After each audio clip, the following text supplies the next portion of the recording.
ಸಾರ್ವಭೌಮ ಸಾಧು ಚಕ್ರವರ್ತಿ, ಜಗದಾದಿ ಜಗದ್ಗುರು ಜಗದ್ವಂದ್ಯ ಜಗದ್ಗುರು ಶ್ರೀ ಸಿದ್ಧಾರೂಢ ಮಹಾಸ್ವಾಮಿಗಳನ್ನು ಎನ್ನ ಹೃದಯ ಮಂದಿರದಲ್ಲಿ ಸ್ಥಾಪಿಸಿಕೊಂಡು ತತ್ಸ್ವರೂಪರು ಶಿವಾದ್ವೈತ ಭೂಷಣರಾದ ಅನಂತ ಶ್ರೀ ವಿಭೂಷಿತ ಅನಂತ ಕಲ್ಯಾಣ ಗುಣಗಣ ಸಂಯುತ ಅರಿವಿನ ಮಹಾಚೈತನ್ಯವಾಗಿರುವಂಥ ಪರಮ ಪೂಜ್ಯ ಪ್ರಾತಸ್ಮರಣೀಯ ಶ್ರೀ ಶ್ರೋತ್ರಿಯ ಬ್ರಹ್ಮನಿಷ್ಠ ಸದ್ಗುರು ಅಪ್ಪಾಜಿಯವರ ಪವಿತ್ರ ಶ್ರೀಚರಣಗಳಲ್ಲಿ ಎನ್ನ ಅನಂತ ಕೋಟಿ ಭಕ್ತಿಪೂರ್ವಕ ಸಾಷ್ಟಾಂಗ ಪ್ರಣಾಮಗಳನ್ನು ಸಮರ್ಪಣೆ ಮಾಡಿ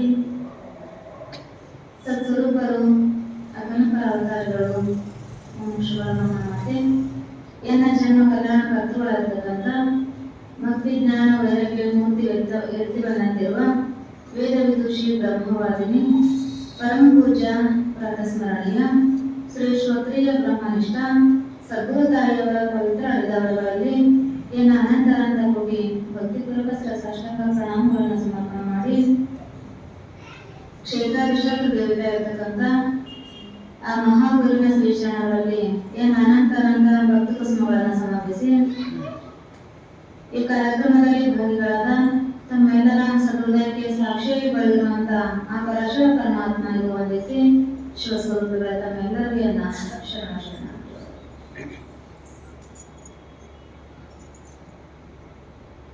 ಪ್ರತಿನಿತ್ಯದಂತೆ ನಡೆದುಕೊಂಡು ಬಂದಿರತಕ್ಕಂಥ ಈ ಸುಕ್ಷೇತ್ರ ಬನ್ನಟ್ಟಿ ಗ್ರಾಮದಲ್ಲಿ ಹಮ್ಮಿಕೊಂಡು ಬಂದಿರತಕ್ಕಂಥ ಈ ಸತ್ಸಂಗ ಕಾರ್ಯಕ್ರಮ ಶಿವರಾತ್ರಿ ನಿಮಿತ್ತವಾಗಿ ಇವತ್ತು ಒಂದು ದಿನ ಎಲ್ಲರಿಗೂ ಸಹಿತ ವಿಶೇಷ ಅದ.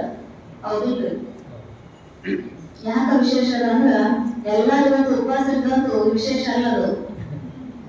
ಉಪವಾಸ ಇರ್ತೀವಿ ಅನ್ನೋದು ಒಂದೇ ಅದ ನಿಜ. ಆದ್ರ ಆ ಉಪವಾಸ ಇದ್ದಿದ್ದಕ್ಕೂ ಅದಕ್ಕಿಂತ ಮತ್ತ ಒಂದು 10 ಪಟ್ಟು ಏನಾದ್ರು ತಿಂದಿರ್ತೇವೆ. ದಿನದಿಂದ ಇವತ್ತು ಕೆಲಸ ಜಾಸ್ತಿ ಇರ್ತದಂತೂ ಮನ್ಯಾಗ ಹೆಣ್ಮಕ್ಳಿಗೆ. ಹೌದಿಲ್ರಿ?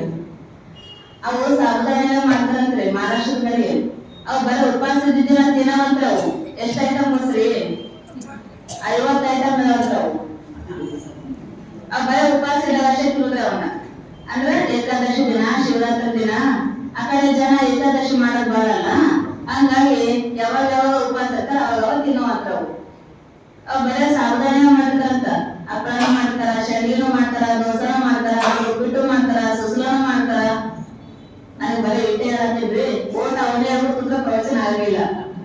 50 ಐಟಮ್ ಮಾಡಿರ್ತಾರಂತ ಅವ್ರು. ಒಂದ್ಸಲ ಬೀದರ್ ಹೋದಾಗ ಬಂದಿದ್ರಿ.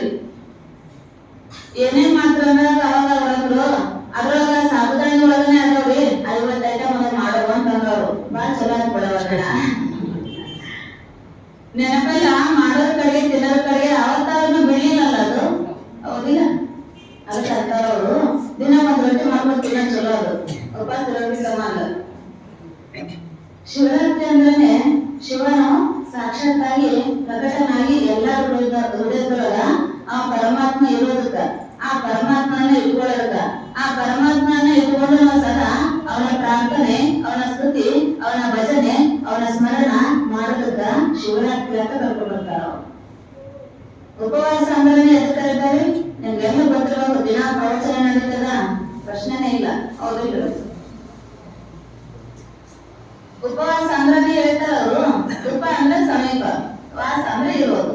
ಎಲ್ಲಿರೋದ್ರಿ? ಎಲ್ಲಿರೋದಂದ್ರ ಪರಮಾತ್ಮ ಸಮೀಪ ಇರೋದಕ್ಕನ ಉಪವಾಸ ಅಂತ ಕರೀತಾರ.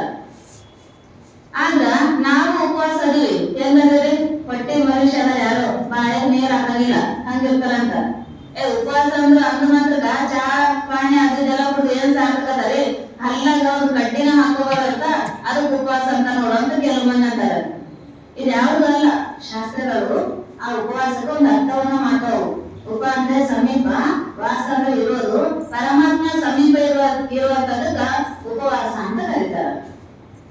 ಇಂಥ ಶಿವರಾತ್ರಿ ಒಳಗ ಯಾರು ಶಿವನ ಆರಾಧನೆಯನ್ನ ಬಿಟ್ಟು ಬಿಡಲಾರ್ದನ್ನ ತಮ್ಮ ಮನಸ್ಸಿನೊಳಗ ಆ ಪರಮಾತ್ಮನ ಮೂರ್ತಿ ಧ್ಯಾನವನ್ನ ತಮ್ಮ ಬಾಯ ಮೂಲಕವಾಗಿ ಓಂ ನಮಃ ಶಿವಾಯ ಅನ್ನುವಂತ ಮಂತ್ರವನ್ನ ಯಾವ ಮನುಷ್ಯ ತನ್ನ ಉಸಿರಿನೊಳಗ ಉಸಿರು ಎಷ್ಟು ಬಿಟ್ಟು ಬಿಡಲಾರ್ದೆ ನಮ್ಗೆ ಗೊತ್ತಿದ್ರು ಉಸಿರಾಗ್ತದ, ನಮ್ಗೆ ಗೊತ್ತಿಲ್ಲ ಅಂದ್ರೂ ಉಸಿರಾಗ್ತದ.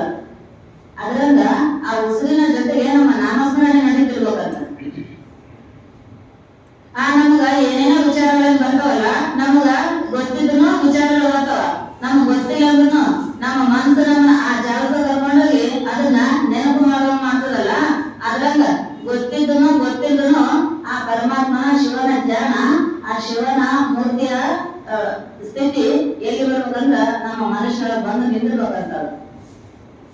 ಹಂಗ ಮಾಡಿದ್ರಂದ್ರ ನಾವು ಇವತ್ತು ಊಟ ಮಾಡಿದ್ರು ಅಷ್ಟೇ, ಊಟ ಮಾಡಿಲ್ಲ ಅಂದ್ರೂ ಅಷ್ಟೇ, ಸದಾ ಪರಮಾತ್ಮನ ಅಂತ ಬಿಡ್ರಿ ಶಿವರಾತ್ರಿಯನ್ನು ಪಾಲನೆ ಮಾಡ್ದಂಗನೆ ಲೆಕ್ಕ.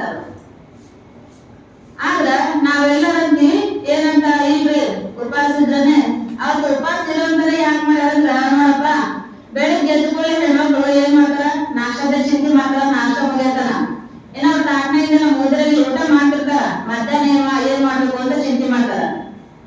ಇನ್ನ ಮಧ್ಯಾಹ್ನ ಮುಗಿತಾರ, ಇನ್ನ ಬಾಂಡೆ ತಿಕ್ಕಿರಂಗಿಲ್ಲ, ಸಂಜೆಗೆ ಏನ್ ಮಾಡ್ಬೇಕು ಅಂತ ಚಿಂತೆ ಮಾಡ್ತಾರ. ಹೆಣ್ಮಕ್ಳ ಜೀವನ ಎಲ್ಲರೂ ನಾಷ್ಟ ಮಾಡೋದ್ರೊಳಗ, ಚಾ ಮಾಡೋದ್ರೊಳಗ, ಊಟ ಮಾಡೋದ್ರೊಳಗ, ಅಡಿಗೆ ಮಾಡೋದ್ರೊಳಗ ಇದ್ರೊಳಗನೆ ಕಳೆದ್ಬಿಟ್ಟಲ್ಲ. ಇವತ್ತೊಂದಿನ ಅವ್ರಿಗೆ ರೆಸ್ಟ್ ಇರ್ಲಿ ಅಂತೇಳಿ ಪರಮಾತ್ಮ ಉಪವಾಸ ಇದ್ರಂದ್ರ ಏನ್ ಅಡಿಗೆ ಮಾಡೋದು ಅರ್ಥಾಗಿಲ್ಲ, ಅದಕ್ಕಂತೇಳಿ ಶಿವರಾತ್ರಿ ಅನ್ನುವಂತ ನೆವ ಹಾಕಿ ಇವತ್ತೊಂದು ದಿನ ಆದ್ರೂ ಸಹಿತ ಪರಮಾತ್ಮನ ನಾಮಸ್ಮರಣೆಯನ್ನ ಮಾಡಿ ಅಂತೇಳಿ ಎಲ್ಲರೂ ಮಹಾತ್ಮರು ಎಲ್ಲರೂ ಇವತ್ತು ಉಪವಾಸ ಇರ್ಬೇಕು, ಏನು ತಗೋಬಾರ್ದು, ಕುಡಿಯೋರು ನೀರು ಕುಡಿಬೇಕು, ಏನಾರ ಒಂದ್ ಸ್ವಲ್ಪ ಹಿಂಗ ಶುಗರ್ ಅದು ಇದ್ದರು ಹಣ್ಣ ಹಂಪಲ ಏನಾರ ತಿಂದಿರ್ಬೇಕು ಅಂತ ತಿಳ್ಕೊಂಡು ಇದನ್ನ ನಿಯಮವನ್ನ ಹಾಕಿದವರು. ನಾವು ಅವ್ರು ಹಾಕಿದ ನಿಯಮಕ್ಕ ಮತ್ತಿಷ್ಟು ಹೆಚ್ಚ ಮಾಡ್ತೀವಿ ಏನಾದ್ರು. ಅದಕ್ಕೆ ಅಂತಾರವರು ಮನುಷ್ಯ ಜನ್ಮ ಹುಟ್ಟಿ ಬಂದಿಯಲ್ಲ, ಬಂದಿರೋದೇ ಚಂದ ತಿನ್ನಕಲ್ಲ, ಉಣ್ಣಕಲ್ಲ, ಸಂಸಾರ ಮಾಡಕಲ್ಲ, ಪ್ರಪಂಚ ಮಾಡಕಲ್ಲ, ಅನಾತ್ಮ ಪದಾರ್ಥಗಳನ್ನ ಗಳಿಸಕಲ್ಲ ಬಂದಿದ್ದು. ಅವೆಲ್ಲಗಳನ್ನ ಪ್ರಯತ್ನ ಮಾಡಿ ಗಳಿಸಿದ್ರು ಸಿಗ್ತಾವ, ಪ್ರಯತ್ನ ಮಾಡಿ ಗಳಿಸಿಲ್ಲ ಅಂದ್ರೂ ಸಿಗ್ತಾವ. ಪರಂತು ಪರಮಾತ್ಮನ ಕೃಪೆಯನ್ನ ಪಡೆಯಕ್ಕೆ ಇಲ್ಲಿ ಬಂದಿವಿ ನಾವೆಲ್ಲ. ಭಗವಂತನ ಧ್ಯಾನ ಮಾಡಿದ ಮನುಷ್ಯ ಜನ್ಮವನ್ನು ಕೊಟ್ಟು ಬಂದಿವಂತ. ಆ ಪರಮಾತ್ಮನಂದ್ರೆ ಬ್ಯಾರೆ ಅಲ್ಲ, ನಾನಂದ್ರೆ ಬ್ಯಾರೆ ಅನ್ನುವಂತ ಜ್ಞಾನವನ್ನ ಪಡೆಯಕ ನಾವು ಈ ಮನುಷ್ಯ ಜನ್ಮವನ್ನ ಅರಿವಿನ ಜನ್ಮವನ್ನು ಕೊಟ್ಟು ಬಂದಿವಂತ. ಆ ಅರುರೂಪ ಅಂದ್ರೆ ಎಲ್ಲೋ ಬ್ಯಾರೆ ಇದ್ದಂತಿಲ್ಲ, ಆ ಅರುರೂಪ ಶಿವರೂಪರಾಗಿ ನಮ್ಮ ಹೃದಯದೊಳಗ ಜ್ಯೋತಿ ಸ್ವರೂಪನಾಗಿ ಬೆಳಗಕತನ, ಅವನಿಗೆ ಆತ್ಮ ಅಂತ ಕರೀತವ ಶಾಸ್ತ್ರಗಳು. ಅದಕ್ಕೆ ಶ್ರೀಮನ್ ನಿಜಗುಣ ಶಿವಲಿಂಗರಂತ 4ನೇ ಪದ್ಯದೊಳಗ ಕಾಯ ಬಿಡದ ಆತ್ಮ ರಾಶಿಗೆ ಪರತರ ಮುಕ್ತಿ ಉಪಾಯವಿದು ನಿಜ ಶಿವ ಮಂತ್ರವನ್ನ ಅಂತ ಹೇಳ್ತಾರ ಅವರು. ಇದು ಶಿವನ ಮಂತ್ರ ಏನಂತ ಕೇಳಿದ್ರ ಅದು ನಿನ್ನ ನಿಜ ಸ್ವರೂಪದ ಕಡೆಗೆ ಕರ್ಕೊಂಡು ಹೋಗ್ತದ. ನೀನಂದ್ರೆ ಏನನ್ನೋಂತ ಜ್ಞಾನವನ್ನ ನಾನು ಪಡ್ಕೋಬೇಕನ್ನುವಂತ ಇಚ್ಛೆ ಹುಟ್ಟಿಸದಂತ, ನಿನ್ನೊಳಗದು ನಿಷ್ಕಾಮ ಪುಣ್ಯ ಬೆಳೆಸ್ತಾರಂತ, ನಿನಗ ಪರಮಾತ್ಮ ದರ್ಶನ ಮಾಡಿಕೊಡ್ತದಂತ. ಅಂತದನ್ನ ಯಾವ್ದಾದ್ರೆ ಅದು ಒಂದು ಪರಮಾತ್ಮನ ನಾಮಸ್ಮರಣೆ. ಹೆಣ್ಮಕ್ಳು ಎಲ್ಲ ಮಾಡ್ತಿರ್ ಕೆಲಸ, ಎಲ್ಲಾನು ಮಾಡ್ರಿ, ಅದ್ರ ಜೊತೆಗೆ ಕೈ ಕೆಲಸ ಮಾಡ್ತಿರ್ತಾರ, ಹೌದಿಲ್ರಿ? ಬಾಯಿ ಮನಸ್ಸು ಎರಡು ಏನ್ ಮಾಡ್ತಾವ್ರಿ? ಓಂ ನಮ ಶಿವಾಯ ಅನ್ಬೇಕು, ನಿಮ್ಗೆ ಗೊತ್ತಲ್ಲ ಮಾಡ್ರಿ. ಓಂ ನಮ ಶಿವಾಯ ಅನ್ಕೋತ ನೀವು ಅಡಿಗೆ ಮಾಡ್ರಿ ಅಂದ್ರ ಒಂದವ್ರೆಲ್ಲರೂ ಏನ್ ಇರ್ತಾರೆ? ಶಾಂತ ಇರ್ತಾರ. ನೀವು ಒಂದ್ ವೇಳೆ ಲೇಟ್ ಆಗ್ಯದ, ಹಂಗಾಗ್ಯದ, ಹಿಂಗೆ ಅಂತೇಳಿ ಓದೋರಿಗೆ ಬಂದವರಿಗೆ ಮಕ್ಕಳಿಗೆ ಮೊಮ್ಮಕ್ಕಳಿಗೆ ಬೈಕೋತ ಅಡಿಗೆ ಮಾಡ್ತಾರೆ, ಅವ್ರು ಬೈಕೋತನೆ ಮಾಡ್ತಾರೆ. ಅವ್ರು ಎಲ್ಲಿ ಗೊತ್ತಾವಿ ಎಲ್ಲ ಮಕ್ಕಳಿಗೆ ಕೆಲ್ಸಕ್ಕೆ ಹೋದ್ರಂದ್ರ ಅಲ್ಲೇನೋ ಅವ್ರ ಮನ್ಸ ಹೆಂಗಿರ್ತಾವ್ರಿ? ಬೇಚನೆ ಇರ್ತಾವ್ರಿ. ಮತ್ತ ಮನೆಗೆ ಬರ್ತಾರೆ, ಅದೇ ಶಿಟ್ನಾಗೆ ಬಂದಿರ್ತಾವ್ರಿ. ಯಾಕಂದ್ರೆ ನೀನ್ ಸಿಟ್ಟಿಗೆ ಅಡಿಗೆ ಮಾಡ್ಕೊಟ್ಟಿದ್ದಲ್ಲ, ಅದೇ ಶಿಟ್ನಾಗೆ ಬರ್ತಾರ. ನೀ ಏನಾರ ಅವ್ರು ಬಂದ್ಕೊಂಡು ಒಂದಿಟ್ಟು ಅವ್ರು ಹೇಳಿ ಮತ್ ಕೇಳಿ ಅಂದ್ರ 2 ಬಡತನ ಬೀಳ್ತಾವ ಆ ಶಿಟ್ನಾಗ. ಅವ್ ಬಡತನ ತಂದ್ಕೊಂಡಿದ್ದಾರ್ರಿ, ಸಿಟ್ಟಿಗೆ ಅಡಿಗೆ ಮಾಡಿರಲ್ಲ, ಆ ಸಿಟ್ಟಿಗೆ ಅಡಿಗೆ ಮಾಡ್ತಕ್ಕಂಥದ್ದು ಅಡಿಗೆಯನ್ನ ಉಂಡಾರ ಗಂಡ್ಮಕ್ಳು. ಅದಕ್ಕ ನಿಮ್ಗೆ ಏನ್ ಬಿದ್ದಾವ್ರಿ ಬರ್ಕೊಳ್ಳಿ ಬಿಸಿ ಲಡ್ಡು ಕೊಟ್ಟಾರ. ಅದಕ್ಕಂತಾರ ಕೈನ ಕೆಲಸ ಮಾಡ್ರಿ. ನಿಮ್ ಕೈ ಏನ್ ಕೆಲಸ ಮಾಡಿದ್ರು, ನಿಮ್ಮ ಬಾಯಿ ನಾಮಸ್ಮರಣೆಯನ್ನ ನೋಡಿರಿ, ನಿಮ್ಮ ಮನಸ್ಸು ಆ ಪರಮಾತ್ಮನ ಧ್ಯಾನವನ್ನ ಮಾಡಿ, ನೀವು ಮನುಷ್ಯರಾಗಿ ಏನ್ ಕೆಲಸ ಮಾಡಿದ್ರು ಇದು ಒಂದು ಬಿಡ್ಬಾರ್ದಂತ. ಮನುಷ್ಯ ಏನ್ ಮಾಡ್ತಾನಂದ್ರ ಮನ್ಯಾಗ ಎಷ್ಟು ಸಣ್ಣ ಮನೆ ಇದ್ರು ಅದ್ರಾಗೆ ಮಕ್ಕಳು ಇರ್ತಾರ, ಮೊಮ್ಮಕ್ಕಳು ಇರ್ತಾರ, ಹೊಸರು ಇರ್ತಾರ, ಮುದುಕರು ಇರ್ತಾರ, ಕೆಲಸ ಮಾಡ್ತಕ್ಕಂಥ ಎಲ್ಲಾರು ಅದ್ರಾಗೆ ಇರ್ತಾರ. ಇಲ್ಲ ಏನ್ ಮನೆ ಸಣ್ಣ ಐತೆ, 10 ಮಂದಿ ಹೊರಗಿದ್ರೆ 10 ಮಂದಿ ಒಳಗಿರ್ತೀವಿ ಅಂತಂದಿರ? ಎಂತ ಮಳೆ ಬರ್ಲಿ ಅದ್ರಾಗೆ ಕೂತೀವಿ, ಎಂತ ಚಳಿ ಬಂದ್ರು ಅದ್ರಾಗೆ ಕೂತೀವಿ. ಏನು ಬಂದ್ರು ಸಹಿತ ಮನೆ ಬಿಟ್ಟು ಹೊರ ಹೋಗಂತ ಒಬ್ರು ಯಾರು ಅಂದಿರಂತರಿ ಅಂದಿಲ್ಲ. ಅದರಂತೆ ನಮ್ದು ಮನಸ್ಸು ಏನಂದ್ರ ನಮ್ ಕುರಿತಕ್ಕ ನಮ್ಮ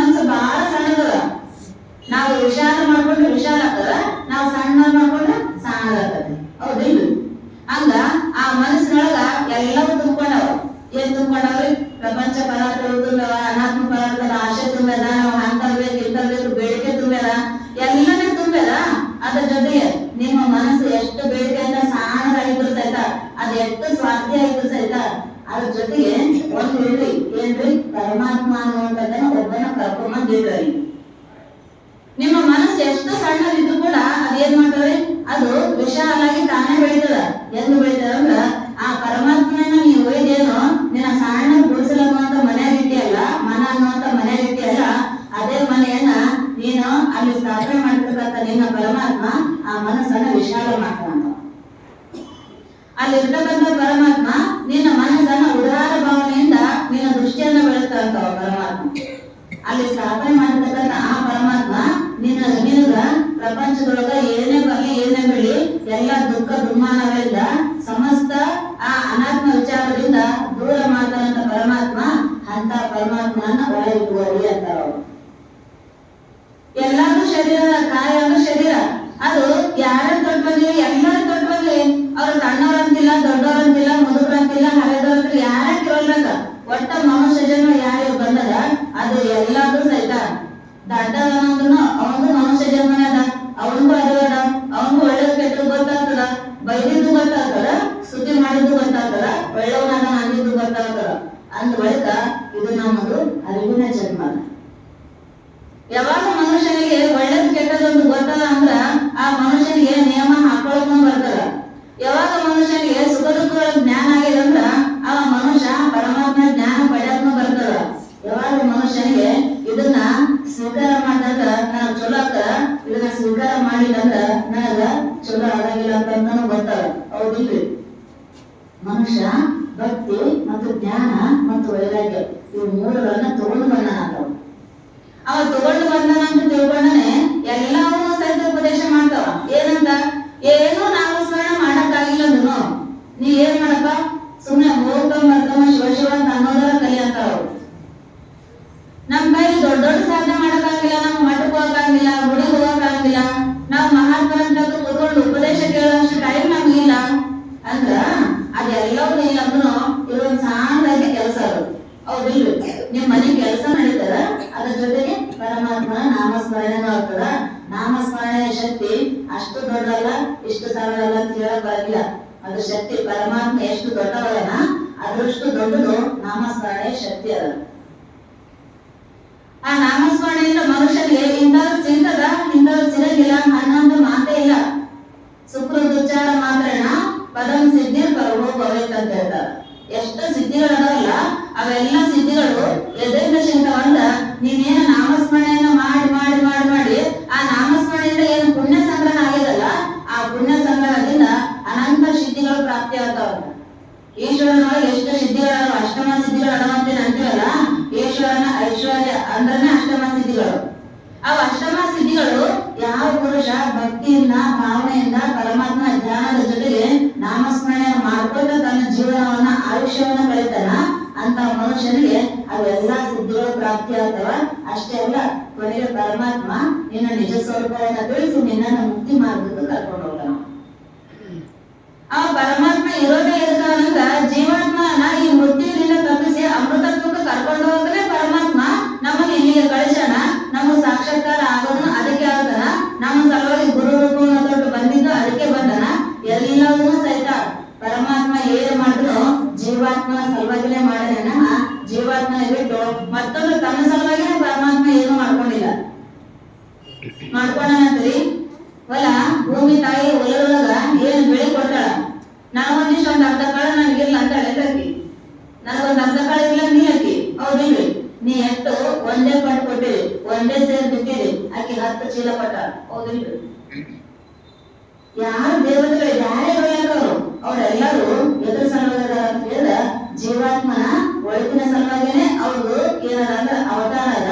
ಅವ್ರು ಏನ್ ಕೆಲಸ ಮಾಡ್ಕೊಂಡು ಜೀವಾತ್ಮನ ಸಲುವಾಗಿನೇ ಮಾಡ್ತಾರ. ಅವ್ರ ಪ್ರಪಂಚವನ್ನ ಸಂಪೂರ್ಣ ಸೃಷ್ಟಿ ಮಾಡ್ಯಾರ ಅಂದ್ರೂ ಸಹಿತ ಎಲ್ಲರಿಗೂ ನಮ್ಮ ಸಲುವಾಗಿನೇ. ಇದೆಲ್ಲವೂ ನಮ್ಮ ಸಲುವಾಗಿನೇ ತಗೊಂಡಿದ್ದೀವಿ.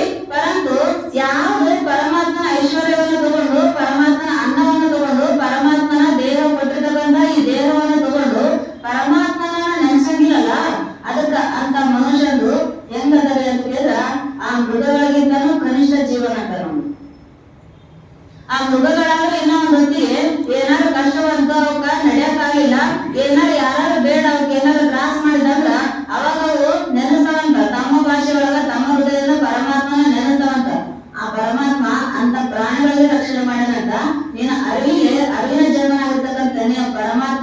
ಅಂದ್ರ ಅವ ಯಾಕೆ ಬರಂಗಿಲ್ಲ ಅಂತ ಕೇಳ್ತಾವ.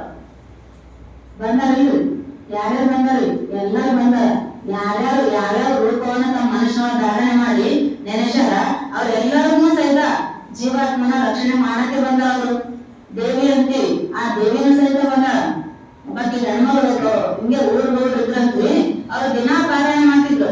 ಅದ್ರಾಗ ನವದಿನಗಳ ನವರಾತ್ರಿ ಒಳಗ ಅವರು ದಿನ ಇಡೀ ಚರಿತ್ರೆ ಅಂದ್ರ 18 ಅಧ್ಯಾಯಗಳನ್ನ ಮುಗಿಸ್ತಿದ್ರು ಅವ್ರ ಮನ್ಯಾಗ. ಅವ್ರು ಹೆಂಗಿದ್ರಂದ್ರ ಇಡೀ ಜಟಿ ಮಳೆ ಹತ್ತಿರ್ತಿದ್ರಿ ನವರಾತ್ರಿ ಒಳಗ. ಆ ಸಮಯದೊಳಗ ಅಲ್ಲಿ ಏನಾಯ್ತಂದ್ರ ಅವ್ರ ಮನ್ಯಾಗ ಎಣ್ಣೆ ಖಾಲಿ ಆಯ್ತ್ರಿ. ಮನ್ಯಾಗ ಅವ್ರ ಪತಿದೇವರು ಓದಕ್ ಕೂತಾರ, ಚರಿತ್ರೆ ಓದಕ್ ಕೂತಾರ. ಮನ್ಯಾಗ ದೀಪದ ಎಣ್ಣೆ ಕಡಿಮೆ ಆಗ್ಯದ. ಅವ್ರು ಮಾತಾಡಂಗಿಲ್ಲಲ್ಲ ಚರಿತ್ರೆ ಓದತನ. ಅವ್ರ ಅನ್ನಕತ್ತಾರ, ನೋಡು ಸ್ವಲ್ಪ ಎಣ್ಣೆ ತಗೊಂಬ ಅಂತೇಳಿ ಶಬ್ದ ಮಾಡಿ ಸನ್ನೆ ಮಾಡಿ ಹೇಳ್ತಾರ. ಆಕೆ ಹೆಣ್ಣೋರು ದೀಪ ಹೋಮ ನೋಡ್ತಾರ, ತತ್ತಿನ ಅಡಿಗೆ ಮನೆಗೆ ಹೋಗ್ತಾರ. ಒಂದು ಹನಿ ಸಹಿತ ಎಣ್ಣೆ ಇಲ್ಲ ಮನ್ಯಾಗ. ಹೊರಗ ಹೋಗಿ ತರ್ಬೇಕಂತಾಳ. ಅಲ್ಲಿನೂ ಏನಾಯ್ತು ಹೊರಗ ಮಳಿ ಬರಕತ್ತದ. ರಾತ್ರಿ 9 ಗಂಟೆ ಆಗ್ಯದ. ಯಾವ ಅಂಗಡಿನೂ ತೆಗೆದಿರಂಗಿಲ್ಲ. ಅದ್ರಾಗ ಮನಿ ಅದ, ಊರೊಳಗ ಮನಿ ಅದ. ಒಬ್ಬಕ್ಕೆ ಹೆಣ್ಣೋರು ಆಕಿನ ಅರ್ಧ ದಾರಿಗೆಲ್ಲ ಹತ್ತಿ ಹೆಚ್ಚು ಹೋಗೋದ್ರೊಳಗೆ ದೀಪ ಶಾಂತ ಆದವು. ಅವಾಗ ಆಕಿಗೆ ಯಾರಿಗೆ ಬಿಡ್ಬೇಕ್ರಿ? ಸುತ್ತಮುತ್ತಾರ ಮನಿ ಇಲ್ಲ, ಯಾರಿಗೆ ಬಿಡ್ಬೇಕು? ಭಗವತಿಯನ್ನು ಕುರಿತು ಆಕಿ ಸ್ಮರಣ ಮಾಡಿಲ್ಲ. ಅಮ್ಮ ಭಗವತಿ, ನಾವೆಲ್ಲರೂ ನಿಮ್ಮದೇ ಮಕ್ಕಳು ಇದ್ದೀವಿ. ನಾವೇನ್ ಮಾಡಿದ್ರು ನಿಮ್ಮದೇ ಸ್ತೋತ್ರ ಮಾಡ್ತೀವಿ, ನಾವೇನ್ ಧ್ಯಾನ ಮಾಡಿದ್ರು ನಿಮ್ದೇ ಧ್ಯಾನ ಮಾಡ್ತೀವಿ. ಆದ್ರ ಇಂಥ ಪರಿಸ್ಥಿತಿ ಒಳಗ ನಿಂದೆ ಸ್ಮರಣ ಮಾಡಿ, ನಿಂದೆ ಭಕ್ತಿ ಮಾಡಿ, ನಿನ್ನ ಚರಿತ್ರೆ ಪಾರಾಯಣ ಮಾಡುವಂತ ಸಮಯದೊಳಗ ದೀಪ ಶಾಂತ ಆಗಲಾರ್ದಂಗ ನೀನೇ ರಕ್ಷಣೆ ಮಾಡ್ಬೇಕಮ್ಮ. ನಿನ್ನ ಬಿಟ್ಟು ನಮ್ಗೆ ಯಾರು ಗತಿ ಇಲ್ಲ ಅಂತೇಳಿ ಆ ತಾಯಿ ಕಣ್ಣೀರು ಸುರಿಸಿ ಹೊರಗ ಸುಮ್ಮನೆ ಬಂದು ಬಾಲ ಮುಂದೆ ಚಿಡಿ ಮೇಲೆ ಕುಂದಿರ್ತಾರ್ರಿ. ಅವ ಗಂಡ ಯಾಕೋ ಇನ್ನ ಬರಲಿಲ್ಲ ಅಂತೇಳಿ ಅವ ಏನ್ ಮಾಡಕತ್ತಾನ, ಅಲ್ಲೇ ಅಣಿಕೆ ನೋಡಕತ್ತಾನ. ಎದ್ದು ಬರಕ್ನು ಬರಂಗಿಲ್ಲ, ಅಲ್ಲಿಂದ ಕೂಗಿ ಬಂದು ಹೇಳಕ್ನು ಬರಂಗಿಲ್ಲ. ಆಕಿ ಅಷ್ಟ ಕಣ್ಣು ಮುಚ್ಚಿ ಅಷ್ಟ ಅಂದ ಕೂಡಲೇ ಒಬ್ಬಾಕಿ ಮುಪ್ಪಾನು ಮುದುಕಿ ತಲೆ ಮೇಲೆ ಒಂದು ಅದೇನಂದ್ರಿ ಕ್ಯಾರಳನ್ನು ತಲೆ ಮೇಲೆ ಹಾಕೊಂಡು ಒಂದು ಮೇಳಾಗ ಎಣ್ಣೆ ತಗೊಂಡ್ ಬರಾಕತ್ತಿಲ್ಲ ಬಂದಲ್ಲಿ. ಅವಾಗ ಅಕ್ಕಿ ಅಂತಾಳ, ಏನವ ನಿಮ್ ಮನೆಯವ್ರು ನಿನ್ನ ಎಣ್ಣೆ ತಂದು ಕೊಡ ಅಂತ ಹೇಳಿದ್ರು, ನನಗ ನೆನಪಾಗ್ಬಿಟ್ಟಿದ್ದು ತಂದಿದ್ದಿಲ್ಲ. ಅದಕ್ಕ ತಗೋ, ನೀ ಎಣ್ಣೆ ತಗೋ, ನಿಮ್ ಮನೆಯವ್ರಿಗೂ ಹೇಳವ, ನೀವ್ ಹೇಳಿದ್ರಂತಂದ್ರೆ ತಂದು ಕೊಟ್ಟಾರ ನೋಡಂತ ಹೇಳವ. ಈ ಮಳೆಯಾಗ ನೆನಪಾಯ್ತು, ಮತ್ತ ರಾತ್ರಿ ಎಲ್ಲ ನಿಮ್ಗೆ ಎಣ್ಣೆ ಅದನೋ ಇಲ್ಲ ಅಂತೇಳಿ ತಂದಿನವತ್ತು ಅಂತೇಳಿ ಕೊಟ್ಲಂತ. ಕೊಟ್ಟು ಮುಂದ್ ಹೋಲಂತ 4 ಕೆಜಿ ಹೋಗಲ್ಲ ಅದೃಶ್ಯ ಆಗ್ಬಿಟ್ಟಿಲ್ಲ ನಿಮ್ಮ ಮಗಳು. ಅದೆಲ್ಲ ಲಕ್ಷ್ಮಿ ಕೇಳಿದ್ರೆ ಎಣ್ಣೆ ಒಂದು ಕೈಯಾಗ ಸಿಗ್ತಲ್ಲ ಅಷ್ಟೇ ಸಂತೋಷ. ಒಳಗ್ ಬಂದ್ ಬಡ ಬಡ ದೀಪಕ್ಕೆ ಎಣ್ಣೆ ಹಾಕಿದ್ರು. ಆಮೇಲೆ 2 ನಿಮಿಷ ನಿಂತ ಆರತಿ ಮಾಡಿದ್ರು. ಅವಾಗ ಗಂಡ ಕೇಳ್ತಾನೆ, ಅಲ್ಲ ಇಷ್ಟತನ ಏನ್ ಮಾಡಿ ಎಣ್ಣೆ ಅವರೇ ತರ ಬರಂಗಿಲ್ಲೇನು? ದೀಪ ಪೂರ್ತಿ ಶಾಂತಿ ಅಂತಂದ್ರೆ ಮನ್ಯಾಗ ಅದೇನೋ ಚಲೋ ಸಂಕೇತನೋ? ಅಶುಭ ಸಂಕೇತವನ್ನ ನಾವೇ ಸೃಷ್ಟಿ ಮಾಡ್ದಂಗ ಹಾಕದಲ್ಲ ಅಂದಾಗ ಅವಾಗ ಆಕಿ ಹೆಣ್ಮಗಳು ಹೇಳ್ತಾಳ, ಏನಂತ, ಮನ್ಯಾಗಾರ ಒಂದ್ ಹನಿ ಎಣ್ಣೆ ಇದ್ದಿದ್ದಿಲ್ಲಪ್ಪ, ಇವಾಗ ನನಗೆ ಎಣ್ಣೆ ಬೇಕು, ನಿಮಗಾರ ಎಣ್ಣೆ ಬೇಕು, ಮನ್ಯಾಗಾರ ಎಣ್ಣೆ ಇಲ್ಲ, ಊರಾಗ ತರ್ಬೇಕಂದ್ರ ಟೈಮು ಬಾಳ ಆಗ್ಯದ, ಅದ್ರಾಗೂ ಸುತ್ತಮುತ್ತ ಮನೇನೂ ಇಲ್ಲ ಕಡ ತರ್ಬೇಕಂದ್ರ. ನಾ ಏನ್ ಮಾಡಂತ ನಾನ್ ಚಿಡಿ ಮೇಲೆ ಕೂತಿದ್ದೆ, ನೀವು ನಿನ್ನೆ ಯಾರ ಬಗ್ಗೆ ಹೆಣ್ಮಗಳು ಹೇಳಿದ್ರಂತಲ್ಲ ನಮ್ಮ ಮನೆಗೆ ಎಣ್ಣೆ ತಂದ್ಕೊಡು ಅಂತ ಹೇಳಿ. ಆಕೆ ಹೆಣ್ಮಗಳು ಬಂದು ಎಣ್ಣೆ ತಂದ್ಕೊಟ್ಟು ಹೋಗ್ಯಾರ ಅಂತಲ್ಲ. ಆಕೆ ಬಾಯಿಗೆ ಮಾತು ಕೇಳಿಕೊಳ್ಳ ಕಣ್ಣ ದರ ದರ ದರ ನೀರು ಸುರಿತಾವ್ರಿ ಆ ಮನುಷ್ಯಗ. ಆಕೆ ಯಾವಾಗೆಲ್ಲ ಬಂದಾಕಿ ಯಾರ ನಾನು ಯಾವ ದೇವಿಯನ್ನು ಕುರ್ತಿಲಿ ಕುತ್ಕೊಂಡೆ ತಪಸ್ಸನ ಮಾಡಕತ್ತಿನಲ್ಲ, ಆಕಿನೇ ದೇವಿ ದೇಹವನ್ನು ತಗೊಂಬಂದು ನಮ್ಗೆ ಎಣ್ಣೆ ಕೊಟ್ಟು ಹೋಗ್ಯಾಳ. ಆಕೆ ಸಾಕ್ಷಾತ್ ಭಗವತಿ ಆದಿಶಕ್ತಿ ಬನಶಂಕರಿ ಮಾತಾಡಲ್ಲ ಅಂತಂದೇಳಿ ಕಣ್ಣ ಗಳ ಗಳ ನೀರು ಸುರಿಸಿ ಅಲ್ಲೇ ಎಲ್ಲಿ ಕೂತಾನ ಅಲ್ಲೇ ಉದ್ದಕ ಸಾಷ್ಟಾಂಗ ನಮಸ್ಕಾರ ಮಾಡಿ ಆ ದೇವಿಗೆ ಬೇಡ್ತಾನ, ನಿನ್ನ ಕರುಣೆ ಅಪಾರದಮ್ಮ, ನಿನ್ನದು ಏನದಂದ್ರ ನಿನ್ನ ಲಕ್ಷ್ಯ ಎಲ್ಲಾದ್ರೂ ನಿನ್ನ ಭಕ್ತ ಮೇಲೆ ಇರ್ತದ. ನೀನು ಬರೋದೇ ನಿನ್ ಭಕ್ತರ ಸಲುವಾಗಿ ಬರ್ತಿದಿ, ನಮ್ ಕಡೆಯಿಂದ ಮಾಡಿಸ್ಕೊಳ್ಳೋದು ನೀನೇ ಮಾಡಿಸ್ಕೊತಿದಿ. ನಿನ್ನಂತ ಕರುಣಾಮಯ ಕೃಪಾಮಯ ಜಗತ್ತಿನೊಳಗ ಯಾರನ್ನ ಕಾರಣ ಅಂತೇಳಿ ಅವ ಮನುಷ್ಯ ಏನ್ ಮಾಡಿ ಎಷ್ಟು ಸ್ತುತಿ ಮಾಡ್ತಾನ. ಮನಸ್ಸರ ಆನಂದ ಆಗ್ಯದ.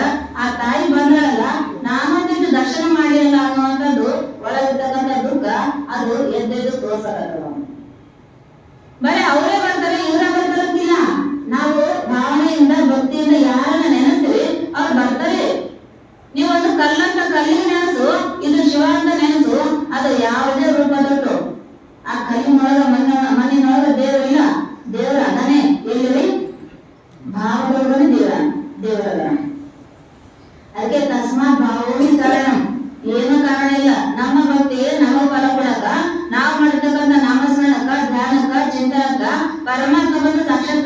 ಆಗ್ಬೇಕಾಯ್ತಂದ್ರ ಯಾವ ಕಾರಣಗಳಿಂದ ಒಳಗಿರ್ತಕ್ಕಂಥ ಒಳ್ಳೆಯ ಸದ್ಗುಣವಂತಿಕೆತನದಿಂದ ಕೂಡಿರುವಂತ ಭಾವನ. ಅದು ನೀನು ಹುಚ್ಚಿನೊಳಗನು ಪರಮಾತ್ಮ ಅಂತಂದ್ರ ಆ ಪರಮಾತ್ಮನ ದರ್ಶನ ಆಗದ. ತುಕಾರಾಮ್ ಮಹಾರಾಜರಿ ಬ್ರಹ್ಮ ರಾಕ್ಷಸರೊಳಗ ಪರಮಾತ್ಮನ ಕಂಡಾರ. ಅವರು ಬಾವಿ ಒಳಗ ಇಳಿದಾಗ ಎಲ್ಲರೂ ಅಲ್ಲಿ ಬ್ರಹ್ಮ ರಾಕ್ಷಸ ಅದರಿ ಹೋಗ್ಬೇಡ್ರಿ ಅಂತ ಅನ್ನಕತ್ತಿದ್ರು. ಆದ್ರೆ ತುಕಾರಾಮ್ ಮಹಾರಾಜರು ಇಲ್ಲ ಬ್ರಹ್ಮ ರಾಕ್ಷಸ ಇಲ್ಲ, ನಾನು ನೀರು ಕುಡಿಬೇಕಾದ್ರೆ ಹೋಗ್ತೀನಿ ಅಂತೇಳಿ ಹೋದವರು ಅಲ್ಲಿ ನೋಡಿದ್ರು ಒಂದು ಭವಿಷ್ಯ ನೀರು ತಗೊಂಡ್ರು. ಅದು ಒಳಗಿರ್ತಕ್ಕಂಥ ಬ್ರಹ್ಮ ರಾಕ್ಷಸ ಅಕ್ರ ರೂಪ ತಗೊಂಡು ಎದ್ದು ನಿಂತಿದ್ರು. ನಮ್ಮ ತರ ಅಂತಿದ್ವಿ, ದಿಕ್ಕ ಕಾಲ ಕೊಡ್ತಿದ್ವಿ. ಅವ್ರೇನ್ ಹೇಳ್ಬೇಕ್ರಿ, ಅವ್ರು ತುಕಾರಾಮ್ ಮಹಾರಾಜ ಅಂತಾರ, ಅಪ್ಪ ಪಾಂಡುರಂಗ ಪರಮಾತ್ಮ ನನಗೆ ಎಲ್ಲಾ ರೂಪದೊಳಗ ದರ್ಶನ ಕೊಟ್ಟಿದ್ದೀನಿ ನೀನು. ಆದ್ರ ಇದೊಂದು ನಿನ್ನೊಂದು ವಿಶ್ವರೂಪ ನಾವು ಒಟ್ಟ ತೋರಿಸಿದ್ದೀರಲ್ಲ, ಆದ್ರೂ ಇದೊಂದು ವಿಶ್ವರೂಪ ತೋರ್ಸಬೇಕಂದ್ರೆ ನಾವು ಮುಂದೆ ಬಂದು ನಿಂತಿಯಲ್ಲ, ನಿನ್ನ ಕರುಣೆ ಕೃಪಾಂತ ನಾನು ಬಹಳ ಆಭಾರ ಇದ್ದೀನಪ್ಪ ಪರಮಾತ್ಮ ಅಂತ ಅಲ್ಲೇ ನಮಸ್ಕಾರ ಮಾಡಿರಂತ. ಅದು ಬ್ರಹ್ಮ ರಾಕ್ಷಸ ರೂಪ ಹೋದ್ರೆ ಪಾಂಡುರಂಗ ವಿಠಲ ರೂಪವಾಗಿ ನಿಂತು ದರ್ಶನ ಕೊಟ್ಟಂತೆ ಪರಮಾತ್ಮ. ಪರಮಾತ್ಮ ಇಲ್ಲವಲ್ರಿ, ಪರಮಾತ್ಮ ಅದಾನೆ, ನಮ್ಮ ಹೃದಯದೊಳಗನೆ ಅದ. ಅದಕ್ಕೆ ಏಷಂ ವೃದ್ಧಂತರ ಜೊತೆ ಪುರುಷ ಅಂತ ಶಾಸ್ತ್ರ ಹೇಳ್ತದ. ಪರಮಾತ್ಮನು ಪ್ರೇರಣಾ ರೂಪವಾಗಿ ನಮ್ಮ ಹೃದಯ ಕಮಲದೊಳಗ ಜ್ಯೋತಿ ಸ್ವರೂಪನಾಗಿ ಅವ ಯಾವಾಗ್ಲೂ ಅದೇನಂತ. ನೀನು ಅವನನ್ನ ಭಾವನೆಯಿಂದ ಜಾಗೃತ ಮಾಡ್ಕೊಂಡಂಗ ಎಲ್ಲಿ ಅಂತ ದರ್ಶನ ಕೊಡ್ತಾನ. ನೀನು ಹೆಂಗ ನಾಮಸ್ಮರಣೆ ಮಾಡಿದ್ನು, ನೀನು ಉಲ್ಟಾ ನಾಮಸ್ಮರಣೆ ಮಾಡಿದ್ನು ನಿನಗ ದರ್ಶನ ಕೊಡ್ತಾನ, ನೀನು ಸೀತಾ ನಾಮಸ್ಮರಣೆ ಮಾಡಿದ್ನು ದರ್ಶನ ಕೊಡ್ತಾನ. ಅಷ್ಟೇ. ಹೆಂಗ ನೆನೆಸ್ಬೇಕಂದ್ರ ನಾವು ಪ್ರಪಂಚದ ಪದಾರ್ಥಗಳನ್ನ ಬಯಸಿ ಪರಮಾತ್ಮನ ನೆನೆಸಿದಂದ್ರ ಪ್ರಪಂಚದ ಪದಾರ್ಥಗಳ ಕೊಡ್ತಾನ, ಅವಶ್ಯವಾಗಿಲ್ಲ. ಸಣ್ಣ ಮಕ್ಕಳು ಆಟ ಆಡೋದ್ನಾಗ ತಾಯಿ ಕೆಲಸ ಮಾಡ್ತಿರ್ತಾಳ, ಆ ಮಕ್ಕಳು ಅಡ್ಡಾಡ ಹೋಗಕತ್ತಿದ್ದಂದ್ರ ಆಟೆ ಸಮಾನ ಅವಾಗ ಎಲ್ಲ ಕೊಡ್ತಾಳ. ಅವ್ರು ತಗೊಂಡವ್ರ ಕಾರ ಗಪ್ಪಿತ್ತಂದ್ರ ಆ ಹುಡುಗ ಎದ್ದು ಬರಂಗಿಲ್ಲ, ಅಕ್ಕಿ ಬರ್ತಾಳಂತ್ರಿ.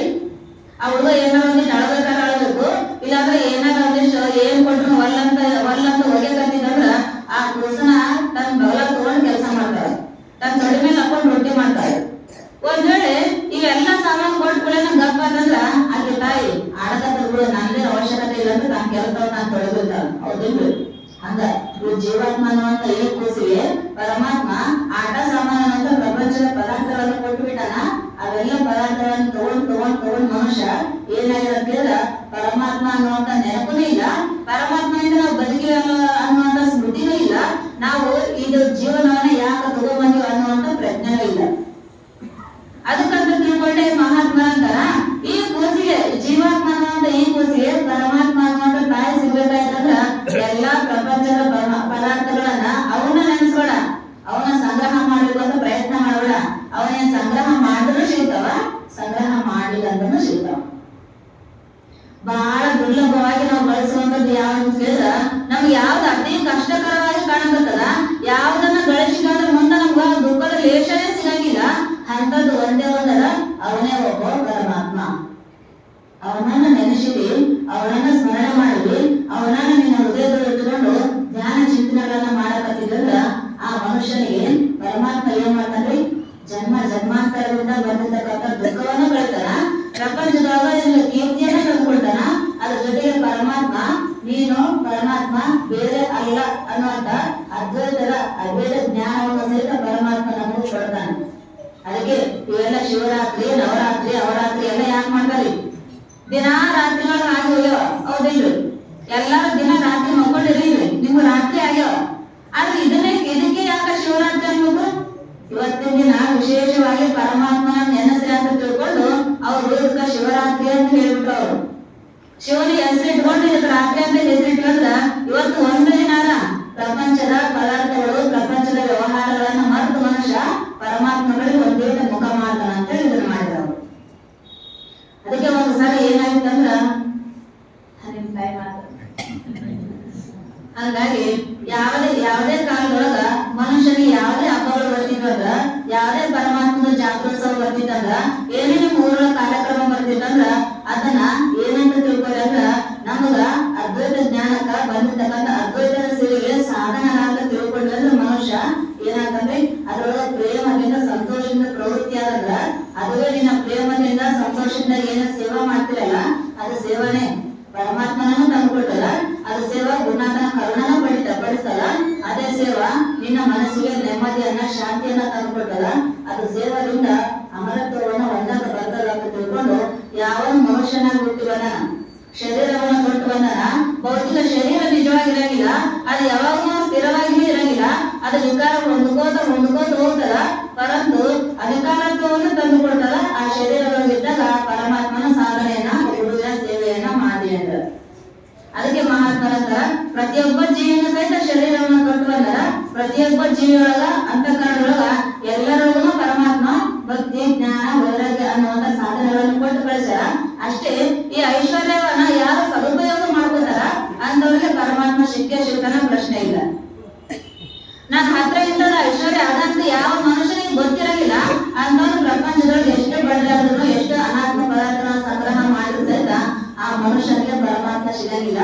ಆ ಮನುಷ್ಯನಿಗೆ ಸಿಗ್ತದೆ ಏನ್ ಸಿಗ್ತದೆ?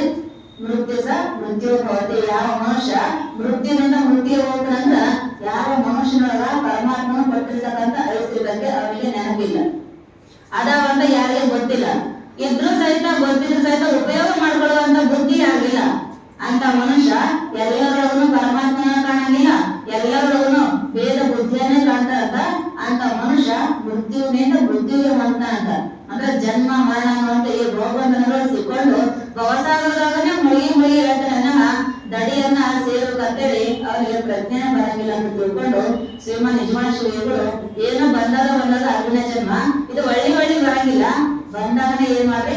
ಪರಮಾತ್ಮನ ನಾಮಸ್ಮರಣೆ ಜ್ಞಾನ ಚಿತ್ರಗಳನ್ನ ಇಂತಹ ಪವಿತ್ರ ಕಾರ್ಯಕ್ರಮಗಳ ಭಾಗಿಯಾಗಿ ನಿಮ್ ಕೈಲಾದಷ್ಟು ಶಕ್ತಿ ಆದಷ್ಟು ಸೇವೆ ಮಾಡುವಂತ ಭಾಗ್ಯವನ್ನ ನೀವು ಪಡೆದ್ರೆ ಅಂತ ನೀವು ಮನುಷ್ಯ ಜನ್ಮನ ಹುಟ್ಟಿ ಬಂದಿದ್ದು ಸಹಿತ ಸಾರ್ಥಕ ಆಗ್ತದ. ಅಂತ ಮನುಷ್ಯ ಜನ್ಮನ ಪರಮಾತ್ಮನ ನಾಮಸ್ಮರಣೆಯನ್ನ ಮಾಡಿ ಪರಮಾತ್ಮನ ಜ್ಞಾನ ಚಿಂತನೆಗಳನ್ನ ಮಾಡಿ ಈ ಪರಮಾತ್ಮನ ಸ್ಥಿರವಾಗಿರ್ತಕ್ಕಂಥ ಮುಕ್ತಿಯನ್ನ ನಾವು ನೀವೆಲ್ಲರೂ ಮಂಡೋಣ ಅಂತ ಹೇಳ್ತಾ 12 ಗುರು ಸಾಹೇಬರ ಶ್ರೀಪಾದಕ್ಕೆ ಅರ್ಪಿಸಿ ಮುಕ್ತ ಮಾಡ್ತೇನೆ.